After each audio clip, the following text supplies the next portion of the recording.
Now this is October 2024 paper, question number 5, part C. Evaluate the use of first in first out as a method of inventory valuation when prices are rising. Here we can see that, okay, when you are issuing the inventory as a first in first out method, it will be an up to date inventory, okay, because it's a more logical approach to inventory rotation. In that you will look at the oldest inventory first and issue it. Okay, you're looking at the oldest and that is issued. Okay, so that's a more logical approach, and it was also recommended by international accounting standard, and it is also accepted by the government and tax authorities. So it can also help you to get a higher profit, okay, especially in times of inflation. Only during inflation it is going to help you get higher profit. Why?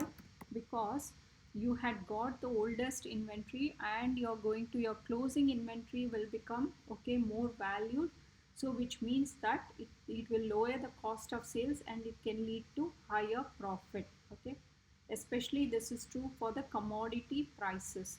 And then the points against FIFO, let's look at that. This method will not be suitable for during deflation, which when the prices are falling, when the commodity prices are falling, because it can result in lower profit. Okay, so because and higher taxation for the business.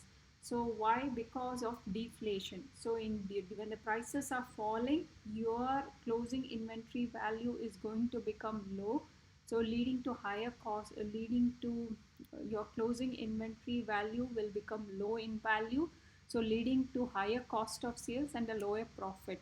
So, and also this is a time consuming method. Any inventory valuation you need to keep track. So even at FIFO you need to keep track of which was the oldest inventory and then issue accordingly. So this is going to incur some time consuming for the business loss. So in conclusion, because the Vito manufacturing had been using FIFO, it is better to follow this method because it will abide by the consistency concept, and there will be no distortion of profit